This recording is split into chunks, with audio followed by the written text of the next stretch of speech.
प्रभु देखिए हनुमान जी आ गए। हनुमान जी ने जैसे ही लखन लाल जी को मूर्छित अवस्था में लेके गए, देख करके बड़ा था पुरुषोत्तम भगवान श्री राम को बड़ा दुख हुआ। व्यापक ब्रह्मा अजित भुवनेश्वर, व्यापक ब्रह्म अजित भुवनेश्वर, लक्ष्मण कहो भूज करुणा कर, लक्ष्मण कहा मुझ करुणा कर, तब लगिले आयऊ हनुमाना, लगिले आयऊ हनुमाना, अनुज देखी प्रभु अति दुख माना, अनुज देखी प्रभु अति दुख माना। हनुमान जी, ये लक्ष्मण को क्या हुआ? हे प्रभु, मेघनाद ने इन्हें ब्रह्म शक्ति का प्रयोग किया। प्रभु क्या कहा? ब्रह्म शक्ति का प्रयोग किया? लक्ष्मण के तो मर्म स्थान पर चोट आई है, जिसने सारी काया ही मृतकों के समान बनाई है।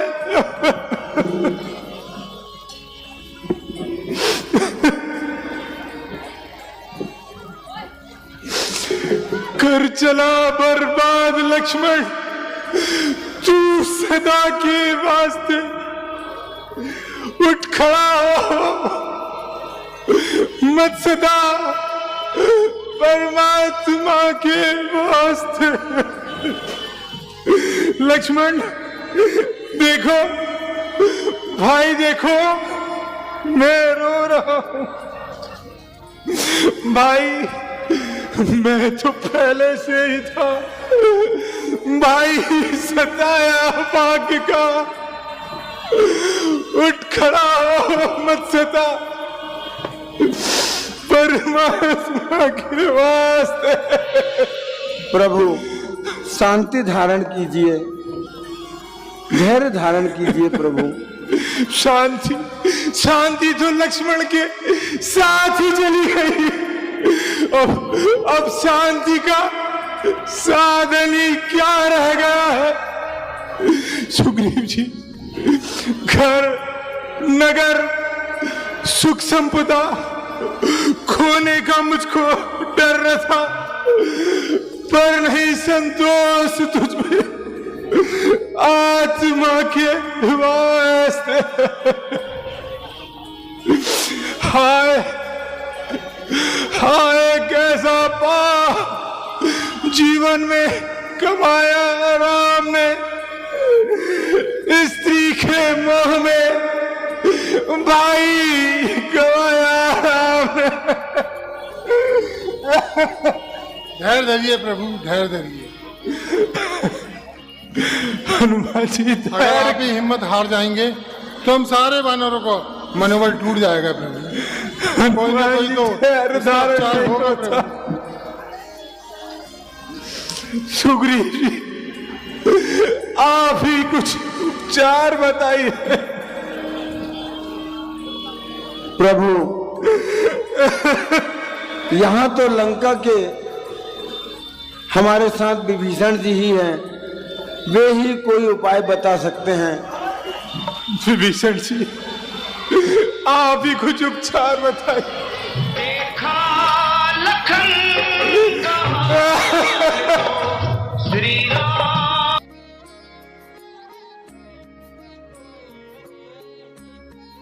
एक साधारण मनुष्य की भांति विलाप कर रहे हैं प्रभु। प्रभु, लंका में एक सुसेन वैद्य नाम का वैद्य है, आप किसी को बुझाइए और उन्हें जल्द से जल्द बुलाइए। हनुमान जी, अब आप ही जाइए। हे प्रभु, मैं अभी जाता हूँ और पवन के समान जाता हूँ और वैदराज को लेकर अति शीघ्र लेकर आता हूँ प्रभु। हनुमान जी, आप शीघ्र लौट आइएगा। प्रभु मुझ पर विश्वास कीजिए प्रभु। आपके ऊपर संकट नहीं आने दूंगा प्रभु, भले इसके लिए मेरे अपने प्राण चले जाए, आपके ऊपर कदापि संकट नहीं आने दूंगा प्रभु, आप मुझ पर विश्वास कीजिए।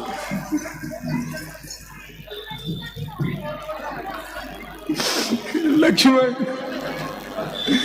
देखो भाई, मैं रो रहा हूं, तुम तो मुझे मलिन देखते से बेचैन हो जाते थे, परंतु भाई आज इतने कठोर क्यों बन रहे हो? लक्ष्मण उठ जाओ भाई।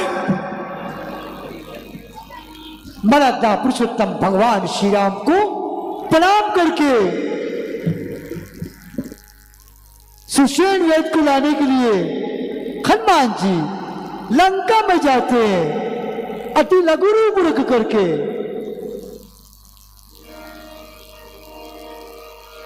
रात्रि का समय,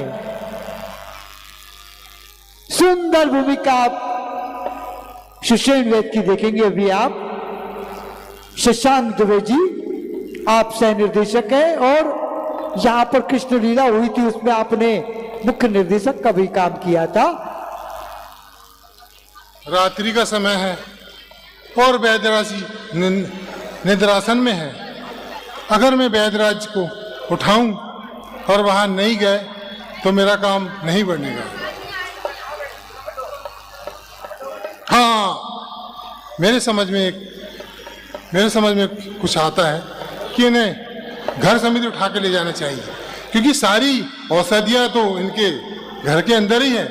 जो भी इन्हें आवश्यकता पड़ेगी वैद्यराज तुरंत उसका उपयोग कर लेंगे, उन्हें ढूंढने की भी आवश्यकता नहीं पड़ेगी। हाँ, यही उचित होगा। हनुमान जी ने विचार किया, यदि मैं सुषेण वेद को लेकर जाऊंगा ना जा पाए तो, इसलिए हनुमान जी को ज्ञानी नामाग्रगण कहा गया। ज्ञानियों में अग्रगण्य हनुमान जी। हनुमान जी ने तुरंत उन्हें उनके घर सहित उठा करके मराठा पुरुषोत्तम भगवान श्री राम के पास लेके गए।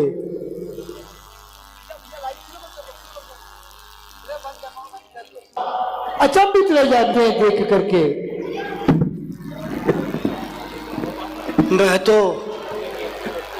तो अपने शयन कक्ष में शयन कर रहा था, ये मैं कहाँ हूं? श्रीमान, आप कौन हैं? अपना परिचय तो दीजिए। वैद्यराज, मेरा नाम हनुमान है। हनुमान? वही हनुमान जिसने हमारी सारी लंका में आग लगा दी थी, हमारे शत्रु पक्ष के हनुमान। सुना है शत्रु पक्ष की सेना ने लंका में चढ़ाई कर दी है। वैद्यराज, परंतु आप जहां उपचार करते हैं वहां घर मैंने नहीं जलाया, क्योंकि मुझे ज्ञात था भविष्य में आप ही काम पड़ेंगे। आपकी भूमिका प्रभु की श्री कल्याणकारी सिद्ध होगी, ऐसा मुझे आभास हुआ। इसलिए मैंने आपकी कुटिया नहीं जलाया, क्योंकि आप लोगों को उपचार करते हो, आप लोगों को जीवन देते हो। अगर आपको जला देता तो फिर जगत का कल्याण कैसा होता, लोगों की पीड़ा कैसी हटता महाराज। परंतु श्रीमान, क्या आप ये भी नहीं जानते लंकापति महाराज रावण का मैं राजवैद्य हूं, और महाराज रावण मुझे पर्याप्त पारिश्रमिक उपलब्ध कराते हैं, जिनसे मेरे बच्चों का भरण पोषण यथावत चल रहा है। आप बताइए, स्वामी द्रोह करना क्या उचित है? और सुनिए, एक बात आप और नहीं जानते, मेरा जन्म लंका में हुआ है। लंका की माटी मेरी मातृभूमि है, मेरा राष्ट्र है। बताइए, मैं राष्ट्रद्रोह कैसे कर सकता हूं हनुमान जी? वैद्यराज का प्रथम धर्म होता है, चाहे वो शत्रु दल का हो चाहे मित्र दल का हो। वैद्यराज को उसका उपचार करना ही सबसे बड़ा धर्म है उसका। वैद्यराज, धन्यवाद। हाँ, आपने मुझे याद दिलाया जिस समय मैं वैदराज बनने के लिए विद्या अध्ययन कर रहा था, तब मेरे गुरुदेव ने बताया था, यह शिष्य, वैद्य का सबसे प्रथम कर्तव्य होता है मानव मात्र की सेवा करना, रोगी का उपचार करना, लोगों के कष्ट हरना। आज तुमने ये बात याद करके मेरे माध्यम से एक संदेश देने की कोशिश की है कि आज के समाज में धन के लिए, क्षणिक वैभव के लिए, चिकित्सा से जुड़े जो लोग रोगियों का उपचार नहीं कर रहे हैं, वो पाप कर रहे हैं। धन्य हनुमान, मैं तुमसे प्रभावित हुआ और निश्चित रूप से मैं अब तुम्हारे साथ कटक की ओर चलूंगा। बहुत बहुत धन्यवाद वैद्यराज, आपकी जय हो। आइए वैद्यराज, आइए। वैद्यराज जी को लेकर के जिले के प्रसिद्ध चार्टर्ड अकाउंटेंट आदरणीय श्री राहुल वेदमुद्रा जी और कांग्रेस के वरिष्ठ नेता श्री जय सक्सेना जी हमारे बीच उपस्थित हुए हैं। तो रामीला परिवार की ओर से श्री जय सक्सेना जी और राहुल वेदमुद्रा जी का हृदय से अभिनंदन करता हूं। हे वैद्यराज, शीघ्र आइए और इस निराशा में डूबे हुए की आशा जगाइए। तपस्वी, आप अब चिंता न कीजिए, हम भली भांति परीक्षण करते हैं और फिर आपको बताते हैं कि इनका क्या किया जा सकता है। सुषेण देव पहुंचे प्रभु के पास। उपचार के लिए लखनलाल जी को देखते हैं।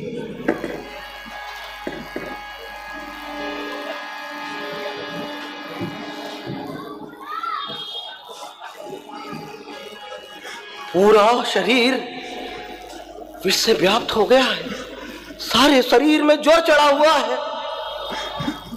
तो क्या इसका कोई उपाय नहीं है वैद्यराज? चोट तो मर्म स्थल पे लगी है और किसी वीर घातनी शक्ति का प्रभाव है, किंतु अभी ज्वर मस्तिष्क पर नहीं चढ़ा है। इसका एक उपाय है। शीघ्र बताइए वैद्यराज, शीघ्र बताइए। हमारे गुरुदेव ने बताया था, हिमालय की पर्वत श्रृंखलाओं में द्रोणागिरी नाम का एक पर्वत है। उस पर्वत पर एक संजीवनी बूटी नाम की बूटी है। उसका उपयोग करके हम इनका कष्ट दूर कर सकते हैं और इन्हें पुनः चेतना मिला सकते हैं। परंतु क्या वैद्यराज, परंतु क्या? परंतु मस्तिष्क में ज्वर चढ़ने के लिए केवल सूर्योदय तक का समय बाकी है। इसलिए यदि आपके कटक में कोई ऐसा वीर हो जो सूर्योदय के पूर्व उस बूटी को ला सके, तो मैं अवश्य इनका उपचार कर सकूंगा। हमारे यहाँ सिर्फ हनुमान जी हैं जो इस कार्य को पूर्ण करने में सक्षम है। ठीक है, शीघ्र हनुमान जी को ही प्रेषित कीजिए। हनुमान जी, आप शीघ्र जाइए और वैद्यराज के बताए अनुसार वह बूटी यहाँ पर शीघ्र ले आइए। हे प्रभु, हे प्रभु, अगर आपकी आज्ञा पाऊं तो चंद्रमा को भी कपड़ों की तरह निचोड़ कर सारा अमृत लक्ष्मण जी के मुंह में छोड़ दूं। हे नाथ, अगर आपकी आज्ञा पाऊं तो पाताल से जाके सारे सर्पों को पकड़ कर ले आऊं और उनके ही हाथों लक्ष्मण जी के जीवन को अमृत पिलवाऊं।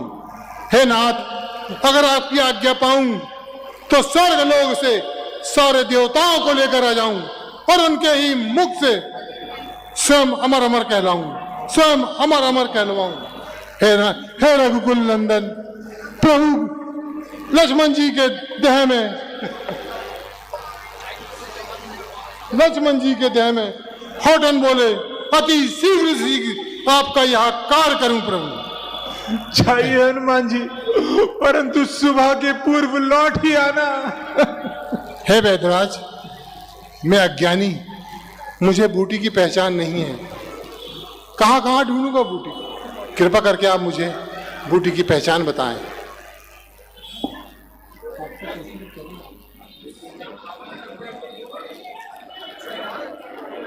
हनुमान जी, क्या आप बूटी को पहचान जाएंगे?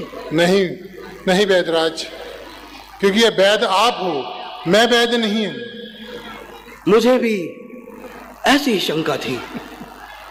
सुनिए, जब आप द्रोणगिरी जाएंगे, संभवतः मध्यरात्रि का समय होगा, वहां पर वो संजीवनी बूटी ऐसे चमकेगी, टिम टिम टिम टिम टिम टिम टिम टिम, जैसे रात में जुगनू चमकते हैं।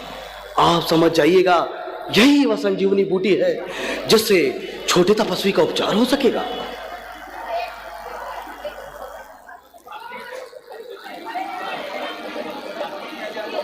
परंतु एक बात ध्यान रखिए, किसी भी स्थिति में सूर्योदय के पूर्व तुम्हें वापस लौटना होगा। नहीं वैद्यराज, यदि आपने एक भी क्षण की देर लगाई तो फिर संभवतः मैं कुछ न कर पाऊं। नहीं वैद्यराज, रात्रि काल नहीं बीतेगी, मैं रात्रि में ही लेकर आऊंगा और अति शीघ्र जाऊंगा।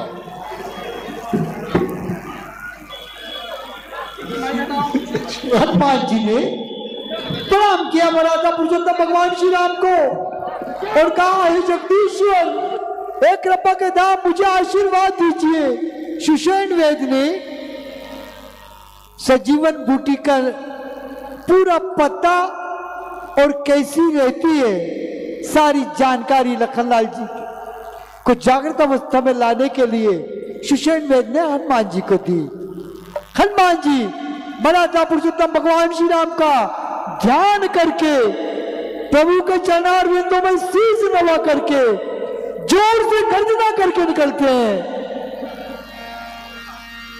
राम चरण सिर सरस जो राखी, राम चरण सरस जरूर राखी, चला प्रबंधन सुत बलभासी, चला प्रभंजन सुत बलभासी, उहाँ दूतर मरम जनामा, दूत एक परम न जावा, रावण काल भूमि ग्रहावा, रावण काल निमित आवा। इधर रावण को जानकारी मिलती है। जय शंकर जी महाराज, जय शंकर जी।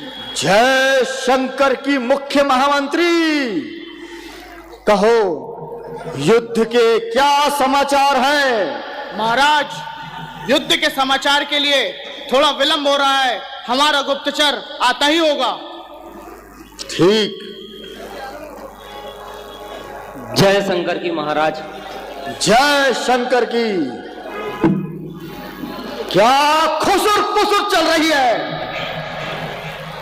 महाराज, आज मेघनाथ सरकार ने रणभूमि पर महान पराक्रम दिखाया और उस छोटे तपस्वी को शक्ति बाण मारकर मूर्छित कर दिया।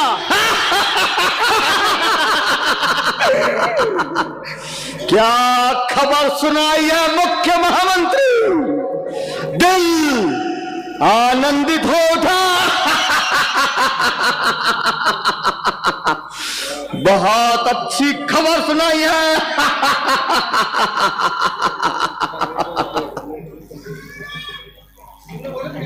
परंतु महाराज, एक दुखद खबर भी है। परंतु किंतु की अभी भी कोई आशंका बाकी है। हाँ महाराज, हमारे राज्य के अति विशिष्ट वैद्य सुषेण वैद्य को वो बानर अपहरित करके ले गया। और जानते हैं महाराज, ओ सुषेण वैद्य ने छोटे तपस्वी के मर्म को जाना और हनुमान को आज्ञा दी कि जाकर संजीवनी बूटी लेकर आओ।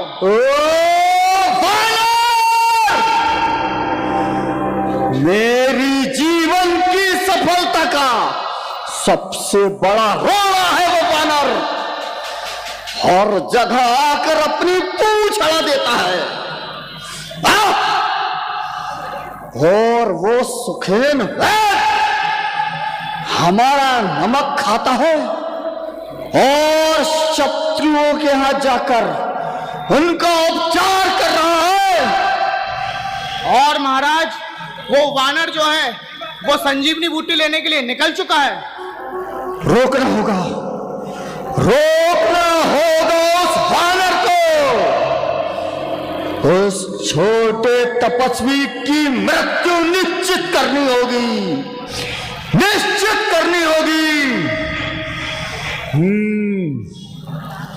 कौन है मेरे पास जो अय्यार हो, मक्कार हो, वेश बदलने में जिसका कोई सानी भी ना हो।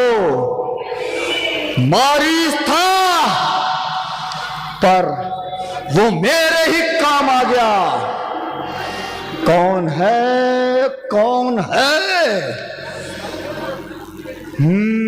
हाँ, काल नेमी।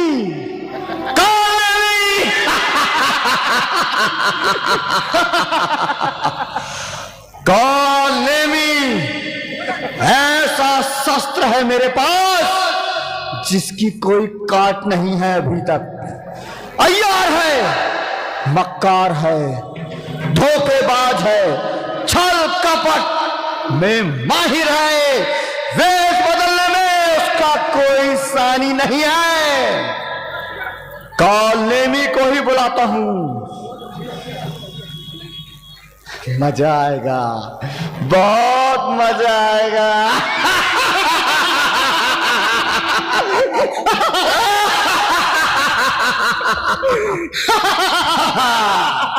काल नेमी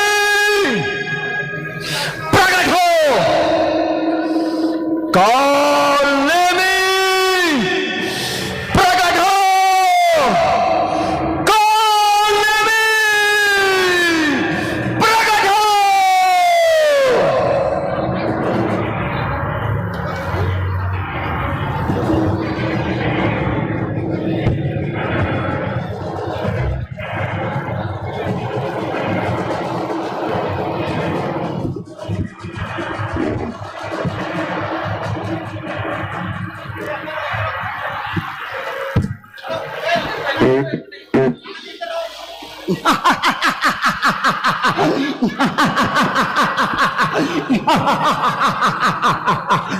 जय शंकर की महाराज। जय शंकर की काल नेमी, जय शंकर की। कहिए महाराज, आपने मेरा आह्वान किस प्रयोजन से किया है? काल नेमी, तुम तो जानते ही हो कि लंका में युद्ध की स्थिति बनी हुई है। हाँ महाराज। युद्ध घनघोर हो रहा है। हाँ महाराज। आज मेघनाद ने उस छोटे तपस्वी को शक्ति मारी है, परंतु भ्रातृद्रोही कुल कलंकी नीच विभीषण ने सुखेन वैद को बुला पहुंचाया है और उस नमक हराम सुखेन वैद ने उस शक्ति का उपचार उन तपस्वियों को बता दिया है। अब वो वानर हनुमान जिसने संपूर्ण लंका जला डाली थी, फिर उसने अपनी पूंछ चढ़ाई है मेरे काम में, संजीवनी लेने निकल चुका। मैं चाहता हूं काल नेमी कि तुम जाओ उस वानर को हेन केन प्रकारेण साम दाम दंड भेद नीति माया जाल फैलाकर रोको। सूर्य उगने तक उसे वहीं रोको, वो संजीवनी लाने न पाए और उस छोटे तपस्वी की मृत्यु हो जाए। महाराज, यह तो मेरा सौभाग्य है कि आपने मुझे अपनी राक्षस जाति के भविष्य को बचाने के लिए, इस कार्य के लिए मुझे चुना है। यह मेरा परम सौभाग्य है। महाराज, लंका की आन बान और शान के लिए मैं अपना शीश कटाना भी स्वीकार करता हूं। महाराज, अब आप किसी तरह की चिंता न कीजिए। मैं जैसे भी होगा, छल से, पल से, कपट से, अय्यारी से, मक्कारी से, जैसे भी होगा, उस वानर को सूर्योदय तक रोके रखूंगा। महाराज, मेरा प्रयास तो पूरा ही रहेगा, आगे फिर महादेव की इच्छा। अच्छा महाराज, आप मुझे जाने की आज्ञा दीजिए। मैं जानता था कालेमी, मैं जानता था कि तुम राजधर्म और राजा के हर आदेश का पालन करना जानते हो। मैं जानता था। जाओ कालेमी, महादेव तुम्हारी रक्षा करें। विजय भाव कालेमी, विजय भाव। ठीक है महाराज, अब मैं आपकी आज्ञा से उस वानर का मार्ग रोकने जाता हूं। आज्ञा पाकर आपकी जाता हूं 10 शीश। आज्ञा पाकर आपकी जाता हूं 10 शीश। और कोशिश में पीछे नहीं, चाहे कट जाए मेरा शीश। शाबाश।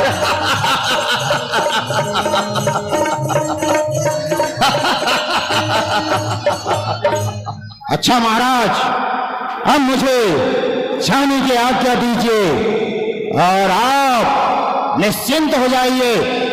वह वानर सूर्योदय होते तक मेरे ही संरक्षण में रहेगा। अब मैं निश्चिंत हो गया कालेमी। जाओ, कार्य पूर्ण करो। ठीक है महाराज, अब मुझे विजय श्री का आशीर्वाद दीजिए। अगर जीवित रहा तो आपसे कल फिर मुलाकात होगी। अवश्य मिलोगे कालेमी, अवश्य मिलोगे। जय शंकर की महाराज, जय शंकर की। स्वर्गीय श्री रूपनारायण जी बेले की स्मृति में 501 रुपए श्री कांग्रेस मंडल को प्रदान किया गए। बहुत बहुत धन्यवाद। ओ, कुछ प्यास लग रही है और कुछ थकान भी लग रही है। जहाँ सुंदर स्थान किसी मुनि का जाना हुआ पड़ता है, अच्छा वहाँ चलूं और मुनि से पूछकर जल पियाऊं। अलोक निरंजन, मुनिवर प्रणाम। आयुष्मान भव, चिरंजीव भव बच्चा। मुनिवर, ऐसा व्यतीत होता है कि आप त्रिकालदर्शी हो। आपको भूतकाल भविष्यकाल सब चीज का ज्ञात है। मुझसे मुझे कुछ आपसे जानकारी लेना है। यह बतलाइए, यह जो संग्राम हो रहा है, अंत में इसका परिणाम क्या निकलेगा? विजय किसकी होगी? राम रावण का जो संग्राम हो रहा है। बच्चे, इस युद्ध का परिणाम हमने अपनी दिव्य दृष्टि से भली भांति देख लिया है। इस युद्ध में रावण का कुल सहित संहार होगा और राम की विजय होगी। बच्चे, मुनिवर, आपके सत्य वचन सुनकर मुझे अत्यंत प्रसन्नता हुई। मुनिवर, मुझे बहुत जोरों की प्यास लगी है। अगर आपके पास जल हो तो कृपा करके मेरी प्यास बुझा दीजिए। हाँ हाँ, क्यों नहीं बच्चे। हमारे कमंडल में पूजा से बचा हुआ कुछ जल है। तुम चाहो तो इस कमंडल के जल से अपनी प्यास बुझा सकते हो। लो बच्चे, और अपनी प्यास बुझाओ। हनुमान जी समझ गए। नहीं मुनिवर, इस थोड़े से जल से मेरी प्यास नहीं बुझ पाएगी।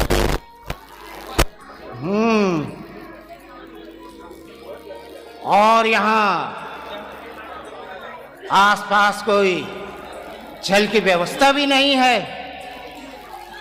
लेकिन याद आया कि हमारी उस कुटिया के पीछे एक बहुत ही सुंदर सरोवर है, जहाँ स्वच्छ जल कल कर बहता है।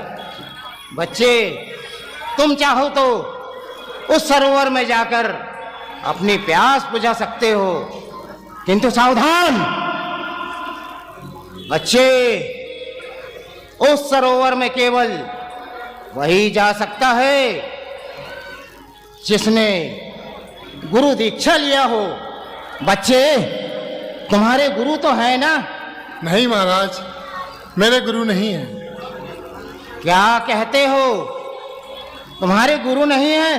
नहीं महाराज। अरे यह तो बहुत ही गलत बात है। तुम्हारे गुरु होते तो आज तुम्हें हमारे सरोवर से जल पीने में किसी तरह की कोई परेशानी नहीं होती।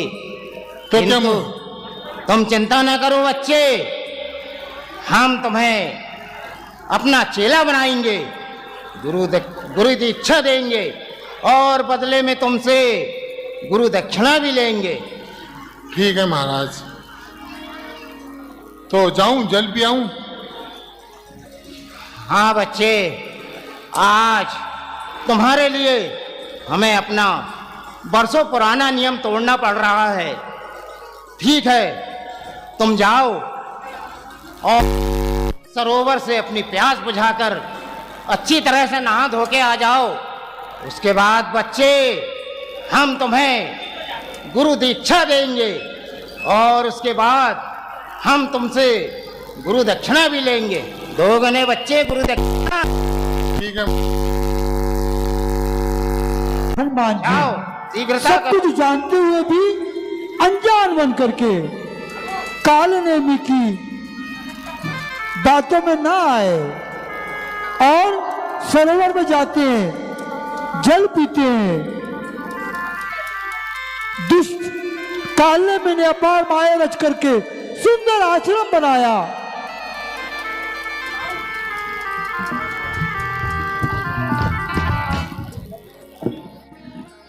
तालाब में जैसे ही प्रवेश करते हैं, ओ यहाँ कौन है जिसने मेरे पैर को पकड़ लिया है? मगरी ने अकुला करके हनुमान जी के पैर पकड़ लिए और प्रकट होकर के कहती है,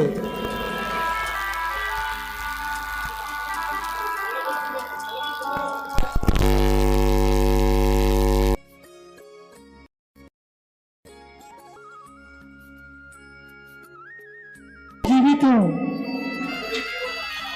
ये पाप रहित है, ये राक्षस है। अरे अरे मगरी, तेरा सत्यानाश हो हे गया। हनुमान जी, आप इसका उद्धार कीजिए। मगरी, तेरा सत्यानाश हो जा। ये घोर निशाचर है, उसी समय ही बोलना मेरा था। वचन सत्य मानो। मेरा साला बनाया खेल बिगाड़ दिया। जा, मैं तुझे श्राप देता हूं कि तू 7 जन्मों तक मगरी ही बनेगी।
हमारे गुरु बनने योग्य है। आओ, हमसे गुरु दीक्षा लो। मुझे पहले आपसे प्रश्न पूछना है, क्योंकि आप मेरे गुरु बनने योग्य है क्या नहीं? क्या आप मुझे शिक्षा में क्या प्रदान करेंगे? पहले मैं आपसे कुछ प्रश्न पूछूं कि आप मुझे उसका उत्तर देंगे तो मैं समझ जाऊंगा कि आप मेरे गुरु बनने योग्य हैं। हाँ बच्चे, अगर तुम्हें कोई शंका है तो हम तुम्हारे प्रश्नों का उत्तर अवश्य ही देंगे। महाराज क्या पूछना चाहते हो? महाराज मेरा पहला प्रश्न ये है कि आने वाले समय में सभी मनुष्य को गणित का ज्ञान होना आवश्यक है। यह ज्ञान सबके लिए कल्याणकारी सिद्ध होगा। मैं आपसे गणित का छोटा सा प्रश्न पूछूंगा, अगर आपने उसका उत्तर दे दिया तो मैं आपको अपना गुरु मान लूंगा। बच्चे, हम तुम्हारे प्रश्न का अवश्य सही उत्तर देंगे। ठीक है महाराज। मैंने कुछ गेहूं के दाने उठाया तो उनकी गिनती किया वो 48 थे, और उनका जब मैंने वजन किया तो वो 3 ग्राम थे। तो बताइए महाराज, 100 किलो में कितने दाने चढ़ेंगे?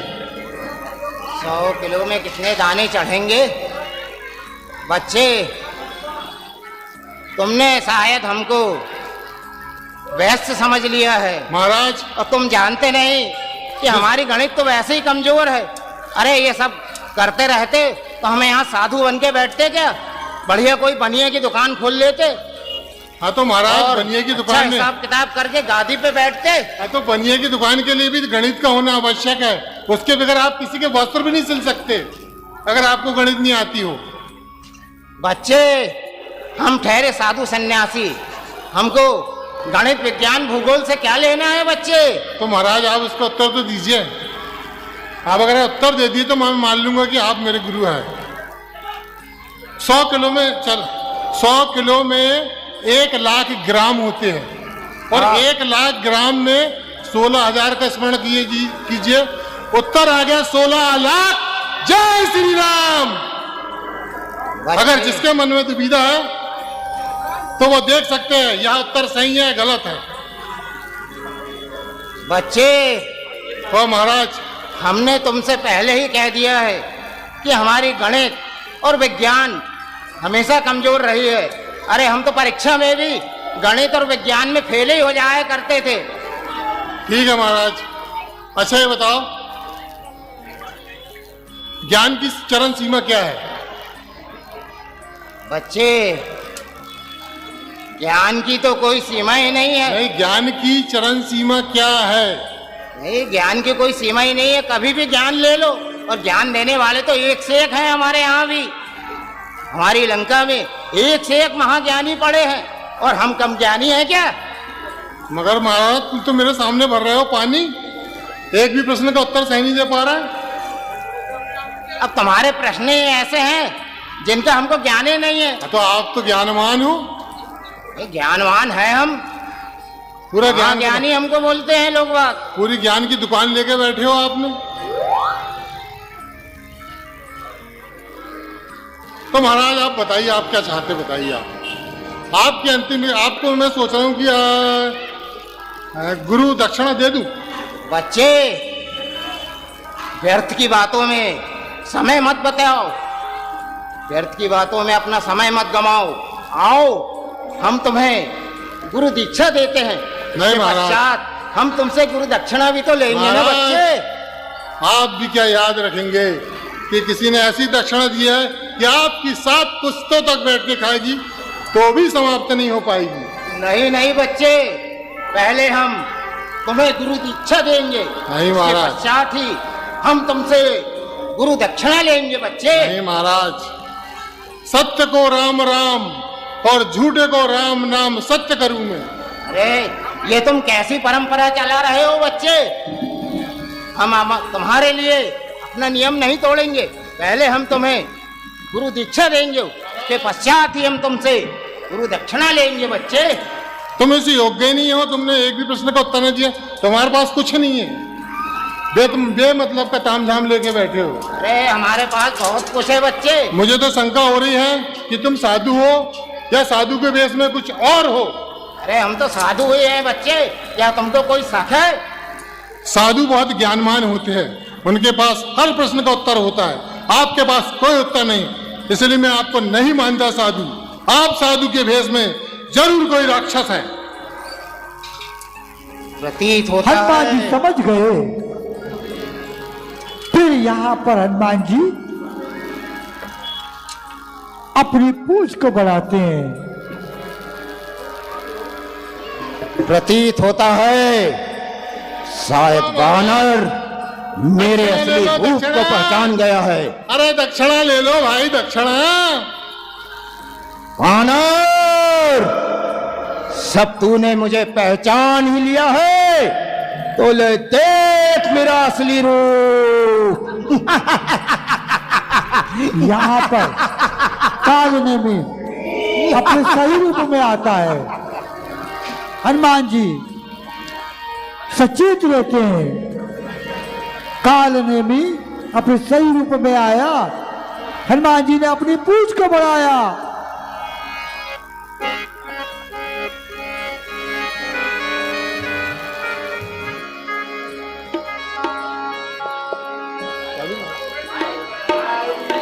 राक्षस, दिखा दी ना अपनी जात और आ गया अपनी औकात पे। चल आजा, देख दिखाता हूँ मैं अपनी तुम्हारे को। 2 हाथ देख और 2 हाथ दिखा।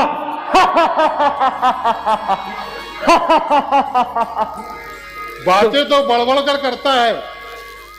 तुम हमको नहीं पहचानते अभी। चंडाल, तुम अभी पहले अपने आप को संभाल, अपने आप को संभाल।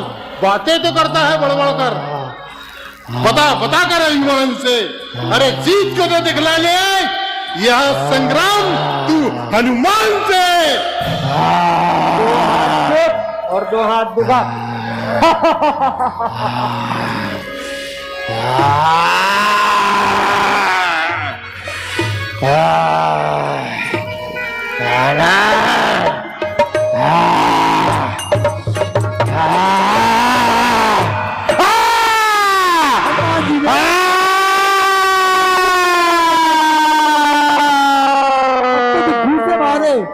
जिससे तुरंत ही कालनेमी ने अपने प्राण को त्यागा। इस प्रकार कालनेमी का हनुमान जी के द्वारा वध किया जाता है।